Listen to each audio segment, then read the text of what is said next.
All right, it is good to see each one this morning. It's time to get started with our Bible study. Grateful for the presence of each one that is here, and there are a few announcements we want to be mindful of. Certainly, continue to remember the sick list. A lot of different ones on there. Craig Beckman, of course, Trish and Reggie, Debbie Taylor and her family, Gary Duffy, my brother-in-law Gerald, Pat Busby, Anthony as he continues his recovery, and Andrew's mother, and then Clyde Smith, continue to remember him. Also, remember Tyler and Alyssa and the new baby Willow. And the last report I had, they were actually doing pretty good and hoping to come home pretty soon. You had any more updates? She was doing well after getting back to Macon. And so hopefully the next day or so they'll be heading to the house, and I don't know exactly when, but hopefully that's coming up pretty soon. Well, do you know what the last weight was? I don't, because she was born 4'1", but then they generally lose a little weight. Yeah. After one, but so she had got smaller, but they're working toward her getting that weight back. Good. So hopefully pretty soon she'll be ready to go to the house and proceed from there. But grateful for the progress that they've made, and things have gone fairly well with that.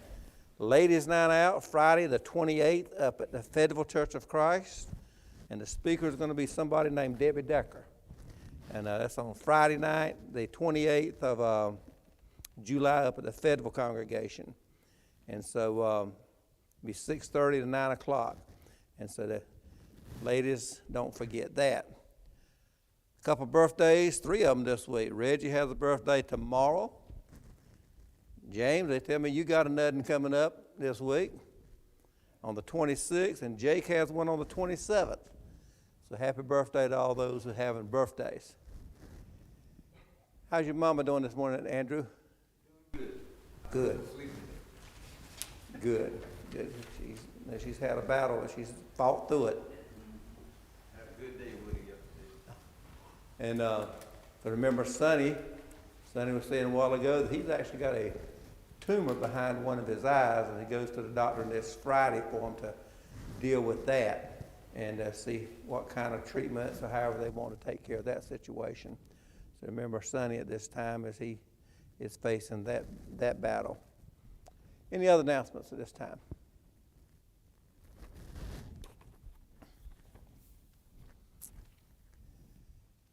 If not, Anthony, would you lead some word of prayer as we start, please? Let us pray. Most God, Heavenly Father, we thank you for this day and waking us up. And Father, we thank you for this time that we have together to study that word. We ask that we be attentive to our teacher and not just listen, but take it in our heart and share it with others. And Father, we pray for each and every individual in here. We pray for their good health. We pray for families here today. I also pray for this congregation, this community. It will always be a bright shining light to all those who are around us. And Lord, we thank you for all you do for us. In Jesus' name we pray. Amen. Thank you. We have been doing a study on the life of Christ, and we are looking at the Sermon on the Mount from Matthew. Today we're going to be in Matthew chapter 7. Matthew chapter 7. And it's going to be dealing with judging, prayer, the golden rule, false prophets. So we're going to be looking at some of those things this morning.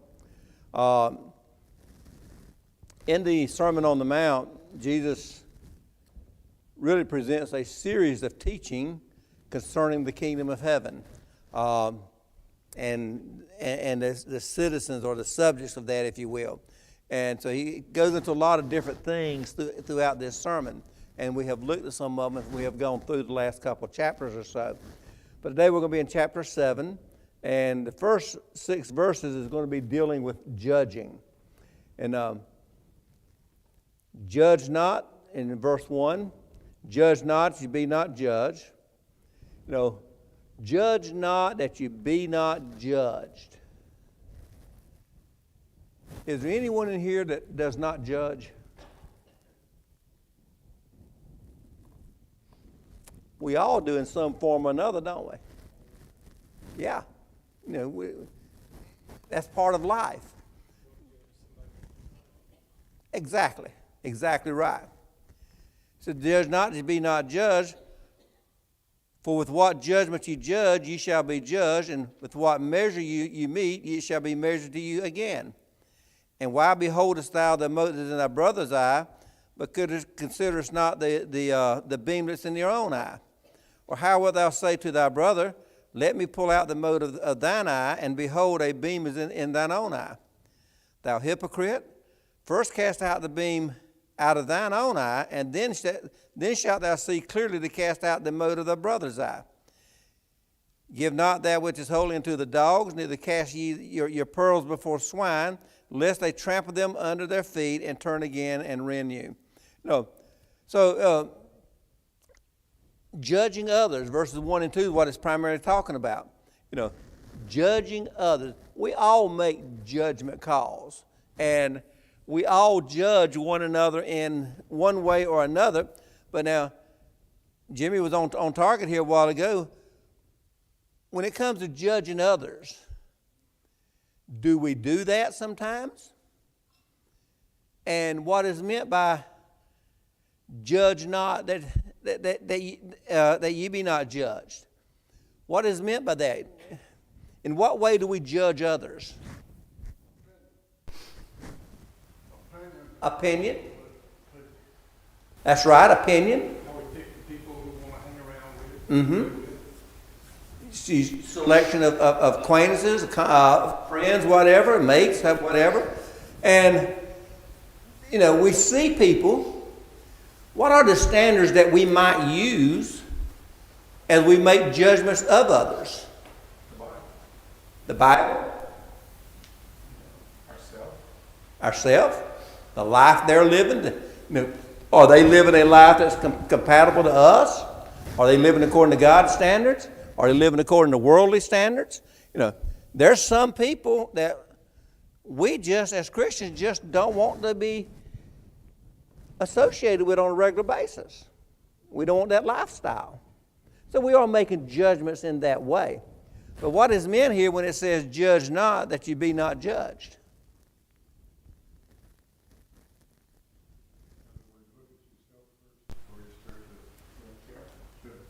Look at yourself. That's what verse 2 is talking about. You're right.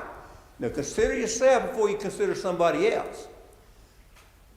And as Jimmy pointed out, who are we to determine another person's heart and their intent?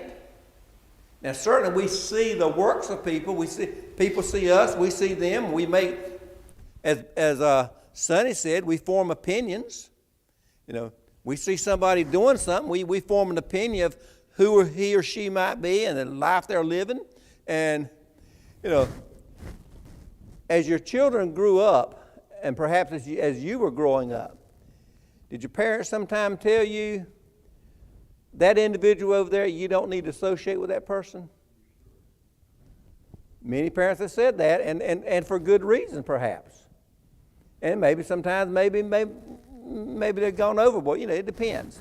But, judge not that you be not judged. Consider your own self before you pass judgment on others. When we're critical of someone else, are we guilty of the same thing that they may be doing? Many times that may be the case. Could be. Could be worse. That's true. So, as verse 1 and 2, consider yourself before you consider the next person. Be careful on judging. And a lot of times, whenever we make a judgment on someone or form that opinion, what are we basing it on? Not always, but many times. Your gut feeling, first impression. Their past actions, absolutely. And sometimes we don't always know the true picture. We don't always know the circumstances. So sometimes we may be quick to make a decision or make a judgment, and maybe we're overreacting or maybe we're underreacting. It could go either way. But no, based on what we have seen from that person, their actions, their, how they present themselves, whatever. But have you ever formed Sonny used the word opinion. Have you ever formed a wrong opinion of someone based on your first impression? Probably. I see that person and he or she, I don't know about them. There was just something about them just didn't quite click. Maybe you're having a bad day. Maybe they're having a bad day. Come to find out, maybe they may be the best person you could ever find. Sometimes we jump to conclusions with our opinions and our judging of others in that respect. But judge not that you be not judged. Verse 2, as it talked about, consider yourself before you pass judgment on someone else. How can you help someone else overcome a problem they may have if indeed you are having the very same problem? And then the next few verses, of course, are talking about basically cleaning up your own act. Clean up your own act before you make a decision on someone else. And in verse 5, he says, he says, thou hypocrite. You're passing judgment on someone else. You haven't looked at yourself. He said, you're a hypocrite for that. Consider yourself before you make a determination on the next person. Yeah. This is what have caused a lot of churches to separate from people that lead church with their own self-judgment. Well, that's true. Judging people and judging what they do and how they live. But it's an individual thing here. You have to self-check before you can judge anybody else. And you bring up a good point there. Unfortunately, many congregations are started because of division, and that's the wrong, as we've said before, that's the wrong reason to start congregations. But people become angry, upset with one another, and I heard it said one time. It was said to be true. I don't know if it was or not, but it was years ago. A person talking about he was at somewhere in Alabama. I think it might have been, or it might have been somewhere. I think it was Alabama. There had been a split in the congregation. This side took this stance. This side took this stance. I don't even know what the disagreement was, but the division. Judging one another. You're wrong, whatever. So that they actually took and painted a line right down the middle of the aisle.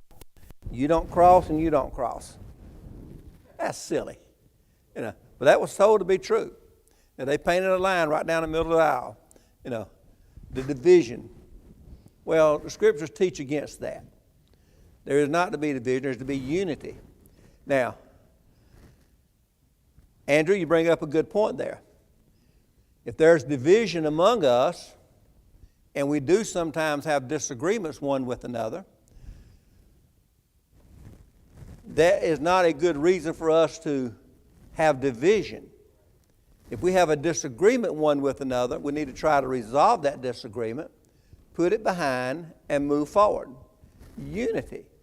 Unity is certainly taught in scriptures. And Jesus pleads for unity. Paul talked about unity. And not division, not the divisive nature that we sometimes might have. So we need to be careful on that. So you bring up a good point there, and it can be very damaging to any congregation. And it certainly can. Now, verses 7 through 12 is dealing with what we call the golden rule. Asking it shall be given you, seeking ye shall find, knocking it shall be opened unto you. For everyone that asketh receiveth, and he that seeketh findeth, and to him that knocketh it shall be opened. Or what man of you is there of you, whom if his son asks bread, will give him a stone? Or if he asks for a fish, he will give him a serpent. If you then bring evil, know how to give good. If you then, being evil,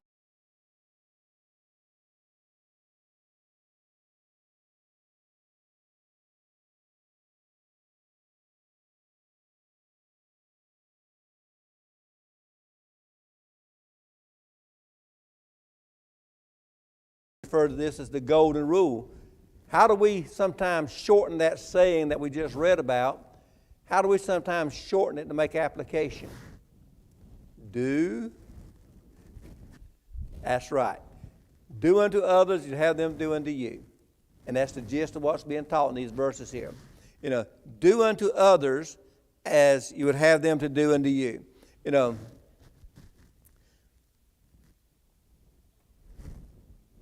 Notice what it said in verse 7. Ask, and it shall be given you. Ask, seek, and knock. These next verses are talking about that. Ask, who are you asking? Asking God. Prayer. Go to God in prayer. Ask, and it shall be given you. Seek, and ye shall find. Knock, and it shall be opened. So verse 7 contains several things here. Ask, go to God. Seek, put some effort into it yourself. And knock, you got to put some effort into it, Sometimes we pray for things and we don't want to put the necessary effort into it to help get the results that we're looking for. So ask, pray about it, seek, put some. They're coming to get you, Anthony.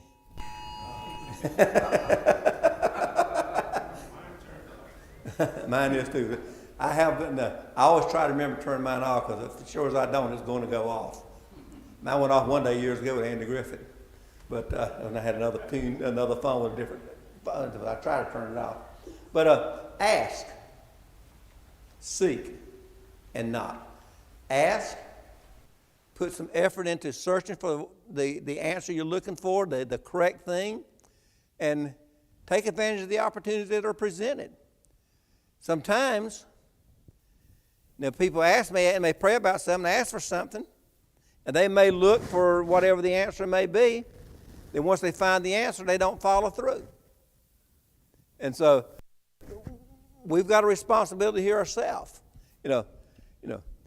The golden rule, do unto others, you have them do unto you. So, try to, as we're dealing with others, treat them the way that we would want them to treat us. Look for the opportunity to do right, to do as we should, and put forth every effort to be the type of person that we would want them to be to be to us. And and we also consider,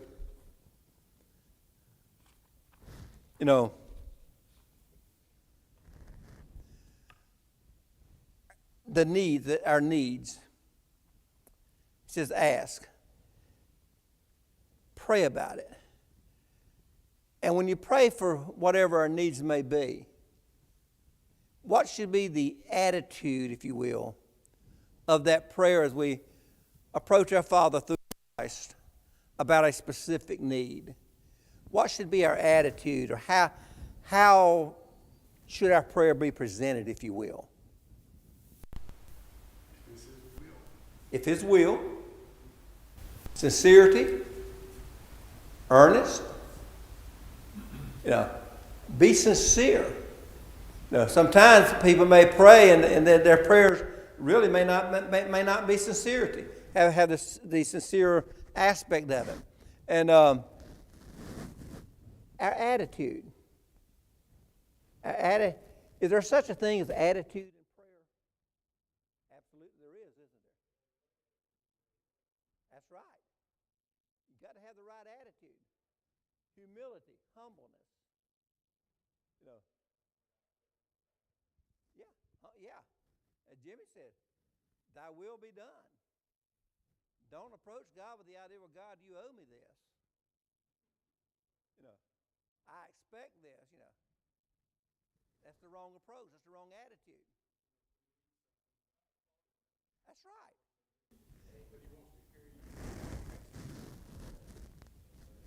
That's exactly right. He already knows what our needs are. But Jimmy had a very good point, and And we need to try to do this, to be consistent in this, and I hope we are. Sometimes maybe we are, sometimes maybe we fail. But in all things, thy will be done. That was Jesus' prayer. The will of the Father, thy will be done. Not my will, but your will. And but be sincere and earnest as we approach it about the situation. And then, of course, he makes a comparison in verses 9 through 11 of the earthly father as opposed to the heavenly Father. You know, and he makes a comparison in verse 9 of earthly man. What man is there of you, if his son asks for bread, will give him a stone? Asks for a fish, you give him a serpent. Well, then, certainly, verse 11 talks about the heavenly Father. If ye then, being evil, know how to give good gifts unto your children, how much more shall your Father which is in heaven give good gift things to them that ask him? You know, God knows our needs better than we know our needs. And sometimes when he tells us no, he's looking out for our best interest, and we don't always realize that. You know, unfortunately, we sometimes have the idea that we want things, we want it now, and we want it our way. That's not always God's way. And we need to learn to be patient and do things God's ways and be grateful for the answer that God gives us. Of course, the end of verse 12, you know, the golden rule is basically, as we're talking about. Therefore, all things whatsoever you would that men should do to you, do so to them, for this is the law and prophets. Treat others the way you want to be treated. You know, that's an easy statement to say. But so many times, well-meaning people may very well fail in applying that golden rule. I know, for example, one time years ago, many years ago, there was an individual. The husband had died, and his widow had whatever possessions he may have had.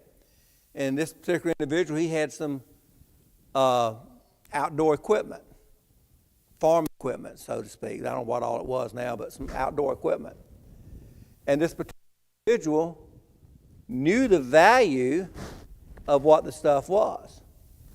And he approached this widow and asked her what she wanted for it, and she didn't know the value of everything. And so she told me, and she was honest, she said, I don't really know the value. So this individual says, well, I tell you what I'll do, I'll give you a certain amount, whatever the amount may have been, way less than a realistic value. He took advantage of this lady. He wouldn't want her to do that to him. But that happens in life a lot of times. People taking advantage of other people. Has there anybody here ever been taken advantage of? Probably. You know, certainly, we get these scammers every day calling about something or another. You know, people take advantage of you. But do unto others as you would have them to do unto you. That's exactly right. Something is worth paying. Yeah, that's right. Buy a pound, pay for a pound. You know, there used to be a grocery store in Goldsboro called Merritt's Grocery. That's probably not there anymore, I don't guess. When I was a small child, I remember Mom and Dad talking about the person owned the store. They would sell potatoes by the pound, 30 cents a pound or whatever it might have been. But when they put the potatoes on the scale to weigh, they mashed the scale down with a finger. You know, adding weight to it. That's stealing from people.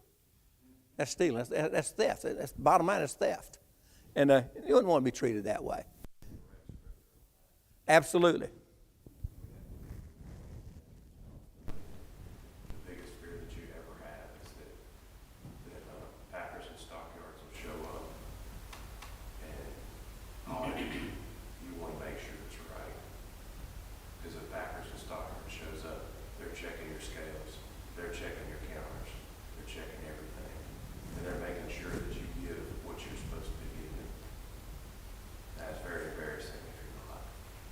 And it should, and if you're paying for a pound, you should get a pound.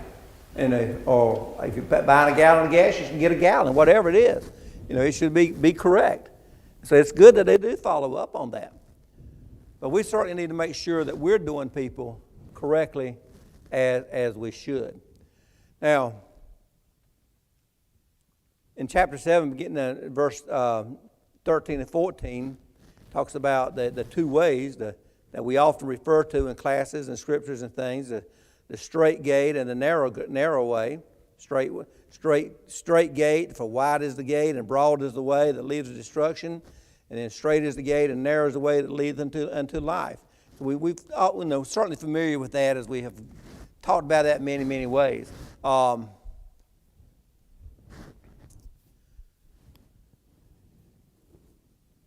Certainly we understand that the broad way is the easier way. It takes no effort. Just here you go. But the narrow way, the straight way, the way that leads to eternal life, is not always easy. But it's the correct way. And on that narrow way, is there stumbling blocks? Yeah, we encounter stumbling blocks. It's not an easy path. And we may stumble. We may fall. If we do, get up. Don't just quit and give up. Get up and move forward. Overcome whatever those challenges may be.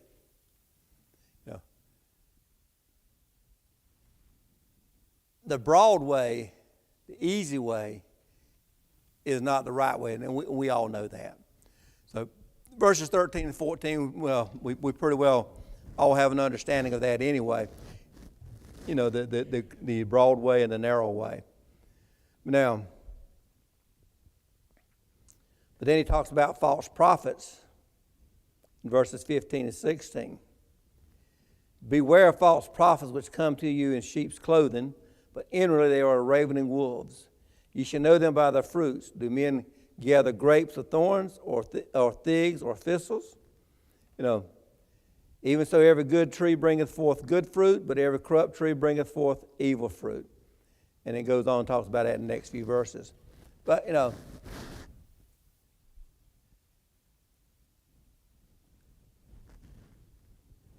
the false prophets. There are certainly false prophets out there, false teachers out there. We know that certainly in the denominational world, but in the church today, are there perhaps false prophets, false teachers? Very well could be. If you've got congregations that are not following God's plan, God's instructions, then something is wrong. And whoever has sanctioned, if you will, or approved of whatever those false teachings and false ways may be, certainly these individuals are accountable. Whether it be the overseers of the congregation, the men of the congregation, however they may make that decision. False teachers, false prophets. And it is certainly possible in any congregation that you could have false teachers, not just from your pulpits, but even in your classrooms. It is important that the elders, the overseers, know who's in the classroom and what they're teaching. Are they teaching biblical material, giving biblical instruction?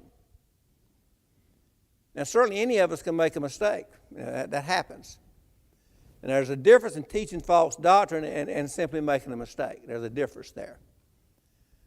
But there are, even in the Lord's church, unfortunately, there are congregations where some things are not as they ought to be. And someone's going to be held accountable. Someone's going to give an account for that. So we need to make sure that we are teaching correctly. And what are the ways say in a classroom, for example, that we can know if the scriptures are being taught correctly or not? What are some means that we can know that? Read it yourself. Know what material is being. Quiz the children. Quiz the children. Know what material is being taught, correct? And your children.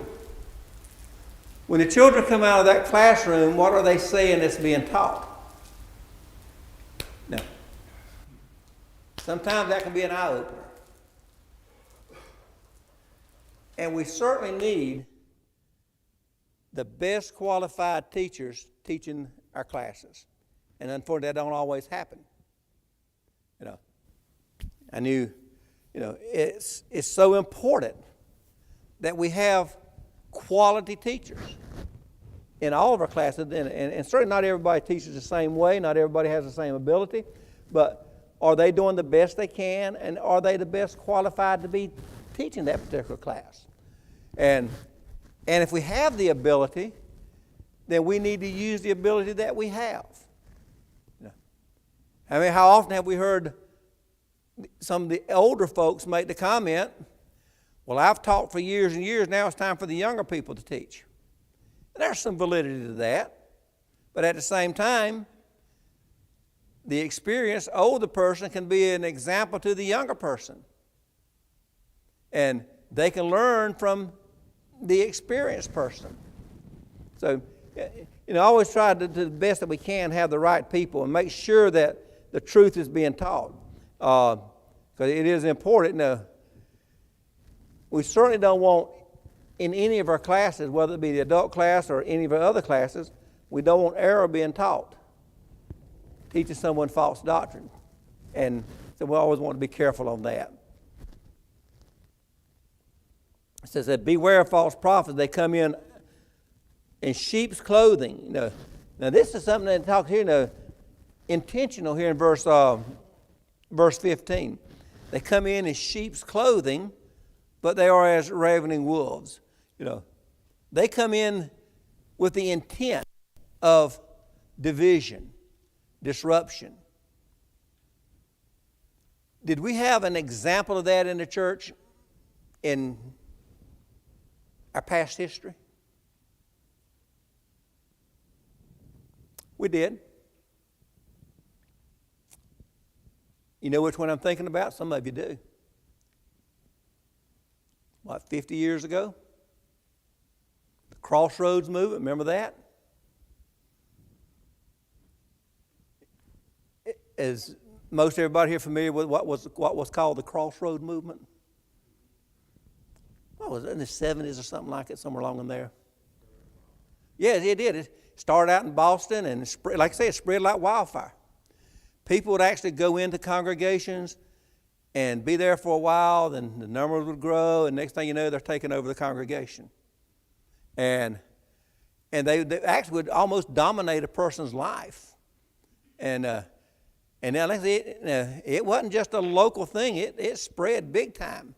And it lasted, a few years, and it kind of faded out, but it was a problem. And so things do sometimes happen. A trend starts, people get caught up in it. And they're not always good. They're not always the best thing. So at verse 15, it talks about, like it's intentional. They come in, but then you know them by their fruits. And that was the case with the Crossroads. You saw what the results of their efforts were. And over the years, there have been different things, but that's the one that comes to mind there. So beware. Now, very important question. How can a congregation beware and know about the people who may come in, whether they are legitimate, sincere, or if they're there with an agenda, if you will? How can you know? Study the word. You got to try. Search, try to see if they're real. They're not real. Okay. Studying, search, observe, see what they do. But is there another way? That's what the elders Now that sounds cruel, but it's really important. A background check. How often do people come in any congregation, unknown to anybody, and he or she may come in, take a, if you will, a leadership role in whatever the aspect of it may be, and we don't know the background. Is that a person that has caused division? Is that a person that has been withdrawn from? Is that a person that is a false teacher? We don't know. So, investigate. Check where they come from. Find out a little bit about their history.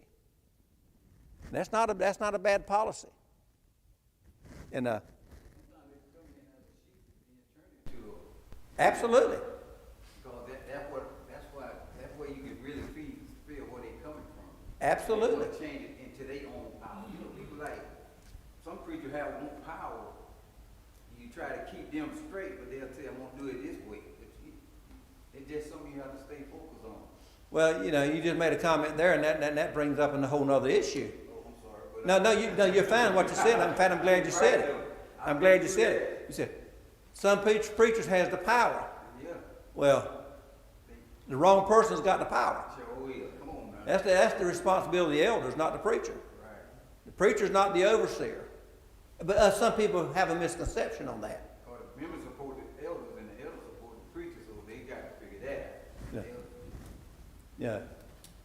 I know, I'm known of congregations, of places where, I know of a place right now, Alan was talking about it not long ago. I'd been to that particular place before, over in Alabama. Now that preacher's been there, I know, 25 or 30 years. But he had made the statement that he's there to stay. Nobody can get rid of him because he's one of the elders. He's the treasurer. I've got control. You got a problem.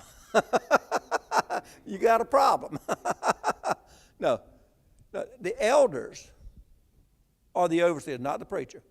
And there's certainly nothing wrong with a preacher serving as elders, and we see it a lot of times. But if that be the case,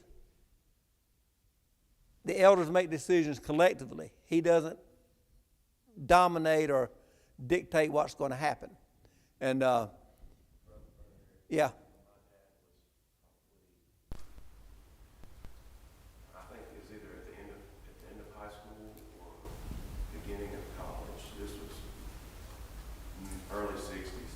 There was a problem in the congregation that he grew up in, and the elders couldn't get rid of the preacher had so much influence. The elders tried to rein it in, and it got so bad that the entire eldership withdrew. The entire eldership withdrew and left. Why couldn't they deal with the situation? I don't know. I don't know everything that was involved. Right. It was my understanding from what I can recall from my dad is that it was similar. This would have been prior to the Boston movement, and this preacher had come in, and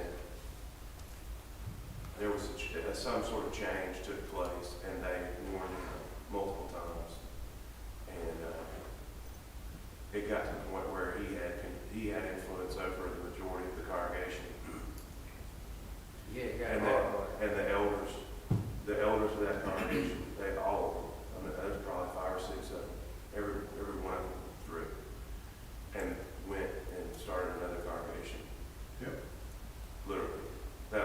And they couldn't, I don't know, it sounds similar to the situation that you're describing, where the preacher may have been an elder. I don't know. I don't know. I don't know either, but it was an anti-congregation to begin with. Come to find out, I've been back. Dad and I went back before he died. There were still people there from that instance where that split took place. Yeah. In his early to mid 60s. So I mean, it's devastating. Absolutely. It's devastating. When I first went to Montgomery, a preacher at the Landmark congregation in Montgomery, Alabama, Buddy Bell, did the same thing, and it was a large congregation. Wow. And that happened. And that spilled over into Vaughn Road. But they managed to straighten themselves out. Brother Martel Pace left. He was a preacher there at Vaughn Road. And that was another 1,000-member congregation. It happens all over the place. I know one, if you got a situation where the individual who might be the preacher needs to leave and he doesn't want to leave or refuse to leave, I know one of the best ways to get him to leave, quit paying him. That's the problem. That's the problem. You know, it shouldn't be that way. And unfortunately, you have these things come up sometimes. And that is certainly not what God intends. That is certainly not unity. That's division. That's wrong. No. Well, that's true. Yeah. And And that's kind of what happened to the congregation over on Hampton. that's what he's talking about. Yeah, that's pretty much what happened. About the same situation. Yeah. He was sending members away. You don't like him out But the elders at the church. I mean, that's, You go through, I know. It is. and it's it- embarrassing. and it's his church, so to speak. Exactly. There you go. They allowed him Yeah. because they didn't want to make any decisions. It's allowed them to every more put his name as the CEO, Uh-huh. stuff like that. Yeah. And not say nothing. You know, and if people start saying stuff, you start speaking against them. And He was sort of like Jake. He didn't want no help, so he wanted to be though. Yeah, I mean, that's, That power. and that's certainly not the way God intended things to be. The one thing that I recall more than anything, and it's kind of interesting how things happen when we lived in Mobile. The university congregation in Mobile had a split, and I worked for an elder at the Azalea congregation, Azalea City, where we attended. And his words to me, and it stuck with me, he says, I would hate to be an elder that made that decision to split a congregation and have to answer for that. I agree. He says, never ever would I ever want to be in that position where as an elder, I would have to answer for that. I totally agree. And that right there, to hear it come from that man's mouth in the manner that it did and where we were at and what we were doing, it stuck with me. Been there, done that. All right, well, our time is up, but a lot of good discussion. We'll continue there next week, and we'll pick up here in just a few minutes.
Brother McVeigh from North Carolina, back when he had Tell me about your eyes.